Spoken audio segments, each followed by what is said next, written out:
Welcome, everyone, to the variety show Without a Clue.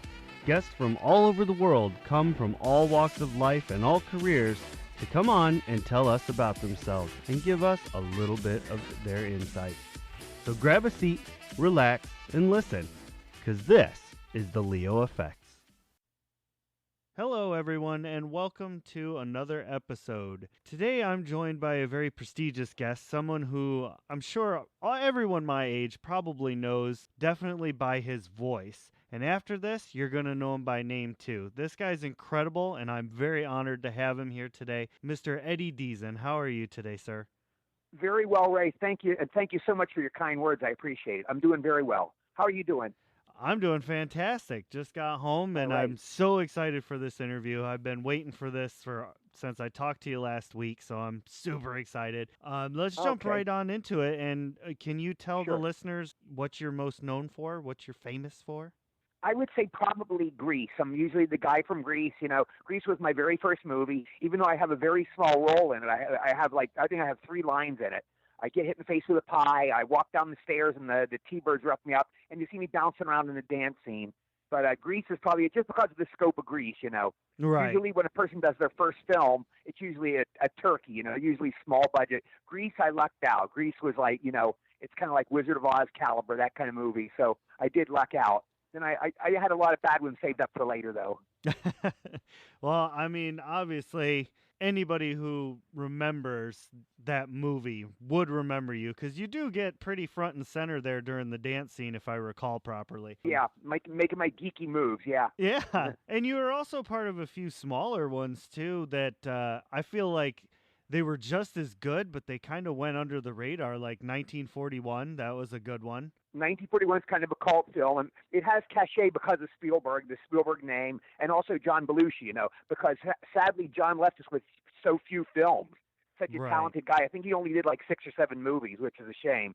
He could have done some really. He did a real classic, of course, is Animal House, but he could have done some really great films. But unfortunately, that's what happened. Yeah, and you've done some voiceover work too, right? Yeah, I did voiceover in Polar Express. You can see me in Polar Express, which will probably be playing soon because it's getting to be the holiday season soon, and it plays through the holidays. You'll see it on TBS or other channels. But yeah, that was a fun one. I got to work with Tom Hanks, so that was definitely not only is he my favorite movie star, but he's the nicest guy in the world. Everything you've heard about Tom Hanks is true. He's actually that great of a guy. So Nice. that was really a fun project. Speaking of Polar Express, aren't you gearing up to do something with that here soon? Yes, thank you for bringing that up. I'm doing a national tour. It starts November 14th. I'll be touring around the country. I'm going to West Virginia. Where are you located at, Ray? I'm up here in upstate New York. Okay, let me see. I don't think we're coming to New York, unfortunately. I wish I could see it. Too bad. But we're going to West Virginia, Maryland, California, Florida, Texas, I know. No, I guess we're not coming to New York, unfortunately. Shoot. That's Oh, all well, right. we'll get you next year. Hopefully I'll be doing this every year. But I'm looking forward to We're having a Polar Express promotional tour on trains, and we're going to ride the trains around, see the kids. I'll be making appearances, meet and greets, and signing pictures for free.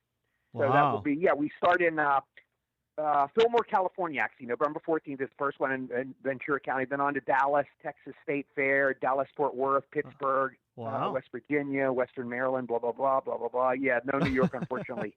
Shoot. Oh, That's all well. right. We'll get That's them next still, year. yeah, that sounds like a pretty full trip, though. I mean, sounds like you're going around to Yeah, some pretty big places. yeah, it'll be fun. I'm looking very forward to it.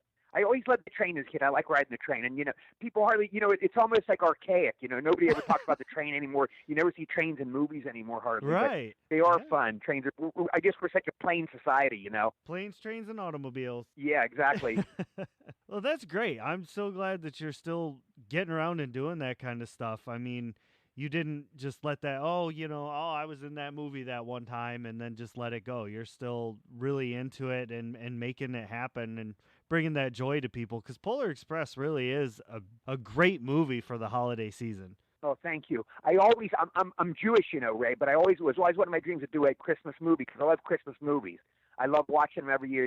Mr. Magoo's Christmas Carol and all that. How the Grinch Stole Christmas, the original. I Yeah. love that stuff. I love, yeah, all that stuff. I love what's the one with Scrooge? A Christmas Carol. I love that. All the versions of that. So Polar Express kind of fit in with that. When I first saw Polar Express, I was really disappointed. It looked so weird. And I I went to the premiere and I ran out of the theater. I was actually crying, and I went on the bus and I rode home. I left halfway through, and I was crying on the bus. It looked so bad. And this African American gentleman, I never saw him before or since, but he comes up and goes, "What's the matter, son?" I go, "I was in this movie with Tom Hanks. It's called The Polar Express, and it's terrible. I just saw it." He goes, "Oh no, son, I heard that's a good movie. Polar Express is a good movie." So he kind of cheered me up. Then I saw it later, a couple weeks later, with my girlfriend. I saw it in a new unit of time, and I went to a screening. I go, "This isn't a bad film." And then it's really grown on me. It really is a beautiful film. I thought it would be different when we were filming it. I thought it would be more of a comedy. It's definitely not a comedy. Right. It's just a good Christmas movie. Yeah, my kids love it. So, I mean, you got to be doing something right, because kids these days have the attention spans of goldfish. So, exactly. Well, tell them I said hi. Tell them I said Merry Christmas. I'll do that here in a couple months. We got to make it through Halloween first. Yeah. No, but that's great. That's fantastic. What was it that made you decide that you wanted to get into acting? I kind of didn't fit into anything else, Ray. I was kind of a ne'er-do-well in high school, kind of a goofball. Not only couldn't I do any of the subjects, I couldn't find any of the classrooms. I was so lost in school, totally lost. And then I just decided to come out here. My dad was a very nice man. He was a very generous man. He would send me $400 a month, which at that time, you're talking the mid-'70s, 1975, 76, 77. Mm-hmm. He sent me $400 a month, and that paid for my rent and my bills. Dad was a very nice man, and he paid for that stuff, so that kept me going. And then I lucked out. I did the old Gong Show. I don't know if you remember that with Chuck Berry. Do. That was my first gig. Remember that. Yeah, I did that. I got gonged by Paul Williams telling jokes. And then I got Grease. I lucked out, and that got me in the union. Oh, wow. Okay, there you go. It sounds like you just kind of made a decision and went with it. Yeah. That's I kind of cool. lucked out in the way, because you know how hard it is to get started in the business. There's the catch-22. You can't get in the union unless you work, and you can't work unless you're in the union.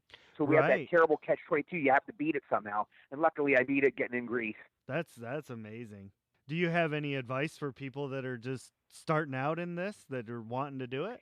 You know what I say, Ray? I usually give this. People ask me that all the time. How do I get in the business? What's your advice? And I usually go to this story James Garner gave. James Garner, the guy from the Rockford Files, and he was a great actor, a good-looking guy, Uh-huh. But he said when he started the business, his father said, "Give it 5 years, because you're starting in it." He goes, "Give it 5 years. Give it everything you've got. Buy pictures, spend all your money on, promoting yourself." He goes, "If you don't get anything in 5 years, you probably don't have it." He goes, and also 5 years is not that big of a portion of a person's life. If you spent 5 years and you fail at it, you could say, "I gave it my best. It didn't work out." And you can go on and make a new career, So I usually say, try the 5-year rule. Do that. Now, it doesn't always work. Like, for instance, my friend, the soup Nazi, Larry Thomas, he was on Seinfeld. He was a soup Nazi. He was in the business like 25. Yeah, he was in the business 25 years before he got the soup Nazi bit, So it doesn't always work, but that's the advice I give. I go, give it 5 years. One of the saddest things is you'll see these people in the business, 40 years and all, and they've never done anything. They've been an actor and actress for 40 years, and they never got a movie or something. Mm-hmm. So that's kind of the sad side of it. But it's just supply and demand. There's just so many people. Not everybody can work. It's just not possible number-wise. Yeah, that's true. That's very true. Everybody's trying to do it nowadays. Exactly. With everything that you've done, have you done any kind of like convention work, or have you gone to conventions? Oh yes, I do signing shows all the time. Yeah, I do 2 or 3 every year. Chiller Theater's the big one I do in New York, but I've done a lot of signing shows. I've been doing them for like 30 years. I do 2 or 3 every year, and they're a pleasure. I've never met mean people once there. All the fans are nice. These are real movie people. They're really into it, and they come to talk movies and discuss them. And Grease was my favorite movie. Blah blah. My wife and I, the first one we saw together on our first date was Polar Express. Or War Games. And War Games. That's why I got into computers. That's why I'm a computer salesman right now. Oh man, War Games. And, they'll tell you these sweet stories. Yeah. War Games. That's a name I haven't heard since, been a while. War Games was a good one. Ronald Reagan, President Reagan, changed the computer system of America because of that movie. He watched War Games. He screened it at the White House, and he saw how easy it was to break into our computer system. So he changed our security system in America because of that movie.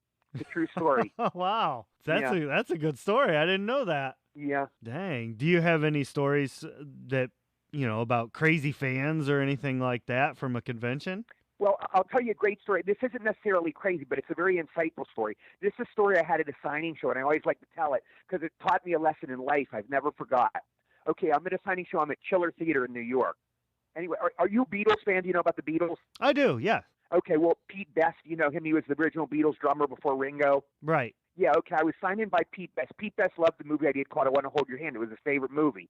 So Pete and I sat together for 3 days and we signed there. Anyway, I'm there. Adam West is there. Batman and Robin. I talked to them. I was a real big shot. Barbara Eden, my biggest crush, my fantasy girl, was there. I was mingling with her. All these celebrities were there. It was a huge show. Okay, and I really was getting full of myself. I made a couple $1,000. I thought I was a real hot shot. Anyway, one day in this convention, this guy comes up. This guy was the geek of all time. He comes up. He looked like Jerry Lewis as the Nutty Professor, but he looked worse. He had on a greasy shirt and his tie was askew and all. He literally had buck teeth. And he had glasses. He just was this greasy-looking geek. This guy was the loser of all time. I go, Jesus, what's this loser do? And I think to myself, okay, be friendly. This guy's paying you money for your autograph. Be friendly. Da da da. So the guy goes, I do autograph. He talks kind of like that. He kind of slurred his words. Yeah, sure. I'm real patronizing. I signed my autograph. Jeez, what is this geek want? Da, da, da. So I signed the autograph. Anyway, I signed the autograph. Oh, thank you. Da, da. So he beckons me in with his finger. He calls me with his finger. He crooks his finger at me. Come here, come closer. So what does this geek want with me? I go, okay, look, he's a customer. Listen to what he wants to tell you. So I lean in my head real patronizing, hear what this geek wants to say. So he goes, this is what he told me. He goes, when I was in high school and the other kids wanted to make fun of me, they used to call me Eddie Deezen. The irony of the story is so hitting, and I never forgot the lesson of that story, is that you're not really superior to anybody. We're all just one, There's nice people, there's bad people and all, but don't go feeling superior to anybody else. Be careful of that. You're not superior to anybody. You're not better than anybody. We're all pretty much the same. You should treat everybody the same. No matter how they look or whatever, you treat everybody the same. Treat them with human decency. That story I never forgot. That happened 14 years ago, and I never forgot that story. That really is kind of a life lesson story. Yeah.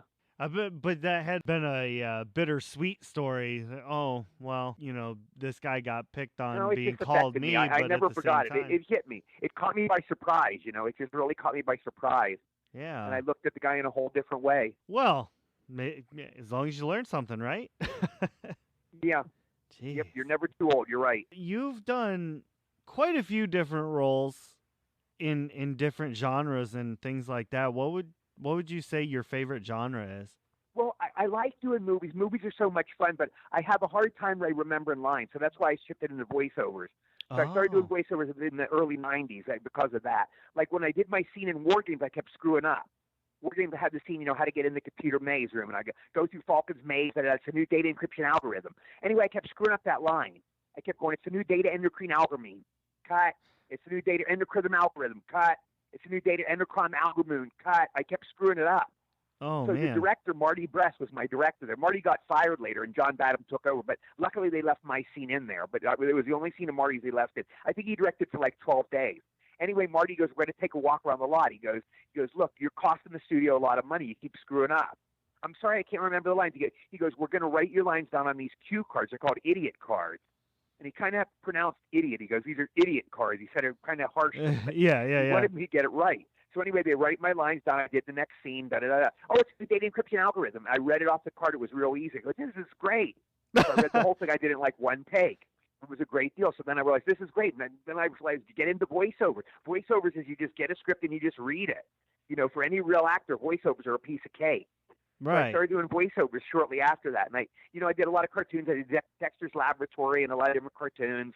And just voiceovers are a great racket. Right. And that was another thing that you were very well known for, I would say. And that's what I was alluding to at the beginning about maybe recognizing the voice but not knowing the name, is you voiced Mandark in Dexter's Laboratory. Yeah, I was Mandark. Yeah. Yes, exactly. We did it for like 6 or 7 years. Yeah, that was a long-running antagonist role, and quite honestly, he's probably one of the best villains that I've seen. Oh, thank you. Thank you very much, Ray. Yeah, you did very well with that one. Now, you did play a villain before. I would like to point out, in a movie called Surf 2. Surf 2, I was Menlo Schwartzer, right? I was the bad guy. That's one. I think I 2 films I got top billing. That's one of the few. I got top billing in that. I got top billing in Mob Boss, I think. But yeah, Surf 2 is a fun movie. Yeah. Linda Carriage, I don't know whatever happened to her, but she was a beautiful girl. She was my co-star. Yep. She was wonderful. She was lovely. Kind of a Marilyn Monroe type. She's either British or Australian, I don't know, but she was just lovely. And yeah, I wonder whatever happened to Linda. She was fun. But a lot of bikini girls, it was fun doing that, and nice actors on the set. Yeah, Morgan Paul was in that. Peter Isaacson, a lot of great people. Oh, what was that line that you said? Buzz Cola gets them every time. Coley gets him every time. Yeah, I remember that. Yep. That was great. That was good stuff. Oh, thank you. And your big, I want to call it a big break because I heard from a mutual friend of ours that you had told him at one point that you finally made it when your stuff ends up on MST3K. Oh yeah, Mystery Science exactly. Theater. Yeah, right. And I heard That was so much better than the movie. They did a takeoff of Laser Blast, which was the second film I did right after Grease, and it is so much better than the movie Laser Blast. Their version is so much funnier and more clever. They really barbecued me in it, but it was definitely funny. Yeah, it was. There's we could go on and on. You've done so many things, but it's some stuff I never even realized. One of the more recent things that I just realized, because I have 3 kids, and I don't mean to tell a story about myself, but for a second here, I've got 3 kids, and they enjoyed a show called Star versus the Forces of Evil, and I did not know that you voiced some of the characters in that show, no matter Yeah, how yeah. briefly it was there.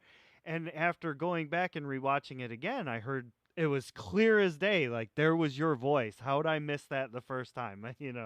Oh, well, thank you. So, I gotta say, congratulations. You've had a long and illustrious career, in my opinion. I think you are a fantastic actor, and I love your voiceover stuff. You've got that voice that just really stands out and sticks in your memory. Well, thank you. I appreciate it, Ray. Yeah. I appreciate those kind words. They mean a lot to me. Thank you. Yeah. So this next part, we're like my shows usually go for about 30 minutes, and the last, Hmm. 5 minutes or so I like for you to be able to say where people can find you on social media and things like that. But we're not quite there yet. Sure. We still got time Okay. for one more story. And Sure. like I said, you can answer it as much or as little as you want, or you can say, "Ray, I hate you, don't talk about that." But Okay. I heard from a little birdie that you had a smooch fest with a certain somebody. Had a wet fest. I'm sorry. A smooch fest. You. Oh, Tanya Harding. Wow! Drop that one right out there. Tanya, I had 2 great kissing fests. One was Tanya Harding. I did that Chiller Theater I was talking about, 2005. Tanya was there. Now, Tanya went through, she wasn't getting a lot of customers. She was kind of like a villain. She was kind of perceived as a villain at that time. That was shortly after the Nancy Kerrigan thing, I think it was a few years after that. But she was kind of lonely, and I went over to her and we talked. We just started talking, and I perceived she was lonely. And, one thing led to another. We started making out, and she's a great kisser. We made out a lot, then we later exchanged pictures. She gave me your autographed picture, and I gave her mine. And I remember guys came up to her, "Hey, where's Tanya's picture?" They're like, they're going to break my legs if I don't give it to her. I quickly signed a picture for her. But she was a great kisser, and it was fun making out with her. She was very sweet. My other one is that I made out with was Morgan Fairchild. I did a movie called Mob Boss with Morgan Fairchild. Uh-huh. And there's the scene in it, where the pretty girl kisses the nerdy guy, and then she moves away, and his glasses are steamed up, with smoke. And we did that gag. Morgan kisses me, and my glasses was smoke. So anyway, Morgan turns to me before we do the scene. She asked me the easiest question of my life. She goes, "Do you want to rehearse?" So I'm, oh my God, Morgan Fairchild wants to rehearse making out. So we rehearsed her, and Morgan was a great kisser too. Morgan was a delight to work with. I love working with her. She was such a nice girl, great comedian, great straight woman. She was just wonderful at comedy. And we did the makeout scene. We did a lot of scenes together. She was great. She had me to her dressing room once for lunch. She was just, again, I think she was lonely, and she had me in a room, and she told me her whole life story, and it was just very beautiful. She's a very lovely lady. That's great. Those are some Yeah. awesome stories. Well, thank you. So if a director were to come up to you and say, "I'm going to direct whatever movie you want to be in," what movie would that be? Oh, what a great question. My God, I don't know. My favorite movie is A Hard Day's Night with the Beatles. That's my all-time favorite movie, but I don't know how I'd fit into that. But maybe a movie kind of like that, a silly, goofy movie, just cut short scenes, and funny takes, all funny jokes, something like that. Yeah. Yeah, that'd be cool. I mean, that definitely seems in your wheelhouse. I mean, even in 1941 on the Ferris wheel, that was pretty, pretty out there, pretty silly. Oh yeah, but it was fun. It was a great scene. I mean, I heard that you like to mess with people in that movie. A little bit. I got my big story about that one was I got to throw up in Spielberg's toilet. I threw up in Steven Spielberg's toilet. I hadn't heard that one. Murray and I. I'm sorry. I said I hadn't heard that one. Yeah, Murray Hamilton, my partner, he was the mayor in Jaws. You know, Murray was a great guy, but we were in the movie. We spend the whole movie on Pearson with my dummy. I'm a ventriloquist, and my dummy's up there with. So the three of us are up there. Anyway, one day Stephen was whipping us around real fast. He just kept whipping us around. I got sick. I go, could you please stop? I'm getting sick. I got a bad stomach. So Stephen let me down. He said, my secretary, take you in my dressing room. Go lie down. So Stephen's secretary took me into his room. And I laid down in his cot in his dressing room. Uh-huh. Then I got real sick. I crawled on my hands and knees. I went to the bathroom and I threw up in the toilet. I was so sick. Oh, Then the no. significance hit me. I go, I just threw up in Steven Spielberg's toilet. And I realized this is one of the highlights of my life. Even though it was a miserable day, it was a highlight of my career. That's Yeah. amazing. You have some awesome stories. I'm sure you probably Well, thank have you. 1,000 more like that, don't you? Here and there, yeah. You know, you just work in the midst with these great people and the stories just come up. Yeah. Well, I mean, you're obviously, if you're working with these great people and you've had so many roles, you must be a great person yourself. So that should Well, be thank you. that should be Thank you very another much. lesson. Yeah. I mean, I only speak the truth on my show, so Well, we thank you. got to keep it real. But as we're approaching the end of the show here, you know, time tends to fly when you're having fun, as it were. Sure. Can you just, if you want to, run down Mhm. and let people know where they can go to kind of follow your events, like social media? You know, if you happen Oh, to know social where. media. I'm a Facebook nut, Ray. I'm a Facebook nut. I'm on Facebook every day. I post every day. My jokes, quotes of the day, jokes of the day, trivia. I have whose birthday it is, all that kind of stuff, who died on this day. But Oh, I post wow. every day on Facebook. I love Facebook, and I'm a Facebook nut, so you can see me there every day. That's cool. That's good to know. Yeah. And are you on any of the other crazy social medias that are out there right now? No, pretty much just Facebook. Okay. Pretty much just Facebook for me. Yeah. You know, I'm actually pretty surprised at how many times I hear that, and most people are just kind of getting into just one thing and sticking there. So that's good. It's nice to not have to look for you everywhere. You're in one spot with all of your stuff right Yeah. there. So Facebook, that's you can cool. find me right there. So is there anywhere that people can follow the goings-ons with the Polar Express tour? Yeah, here it is, Ray. It's called the Polar Express Train Ride Promotional Tour 2019. You can Google that. The Okay. Polar Express Train Ride Promotional Tour 2019. See all the cities we'll be appearing at. The tour starts November 14th in Fillmore, California, heading to Dallas, Fort Worth, going to Pittsburgh, going to Cumberland, Maryland, my hometown. I get to have Thanksgiving with my family, so that'll be nice. Oh, that's Fort awesome. Lauderdale on to Orlando, and then Paris, California is the last stop. Yeah, December 13th. Right on. Yeah. And So please, check in that. If you're anywhere near there, please drop by. I'd love to see you. The pictures are free. I'm signing free pictures, and it's just a meet and greet for me. They're gonna have, the shows. I'll have like the guys that pour hot chocolate. Those guys will be dancing, and I'll have the cast members there. But I won't be that. I do a meet and greet, and I just sign free pictures, and I'll be talking to the fans. So this is gonna be a joy for me. It'll just be my pleasure. So anybody who's Yeah. listening, you better go check that out because it sounds like a good time, and I wish they were coming to New York so I could. Maybe I'll just have to go to Maryland. Thank you. Where you at in New York, Ray? I'm in pretty well upstate. I'm near the Rochester area, so Okay. I'm a pretty Okay. good ways up. But for a tour like that, I'd make the drive.